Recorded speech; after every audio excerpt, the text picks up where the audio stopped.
Well, we're going to keep the movement moving on here, and we want to turn now to Kenya and some other, I think, related Pan-African affairs that are centered in many ways on Kenya, at least to some degree. And we are very, very honored to be joined here on the show once again by Booker Amole, who is the General Secretary of the Communist Party Marxist Kenya. Booker, as always, thanks so much for being with us.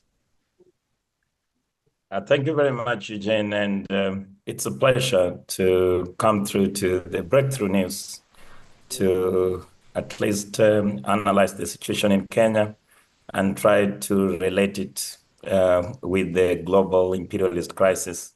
And just because I've also observed the situation in Gaza, probably I could take this moment to say that the Kenyan people, the African people, passed their unconditional and solidarity with the people in Gaza.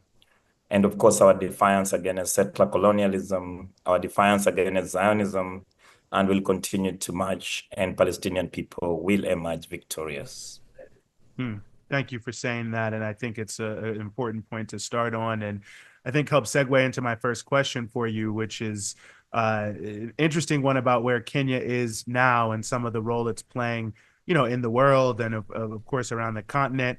There's a lot happening in Africa around the recent support from the Ruto government for the RSF in Sudan, very much against, I think, what many Sudanese people, certainly in Sudan and the diaspora, are in favor of, and, seemingly stoking the flames and the fire of the civil war there even further. I think a lot of people who aren't in Kenya were a little surprised to see this, especially since Mr. Hemditi seemed to be losing support all around the continent. But, given how prominent Sudan is as a massive crisis around the world, I wanted to ask you, what do you think is behind Kenya's support here, or at least seeming support for the RSF?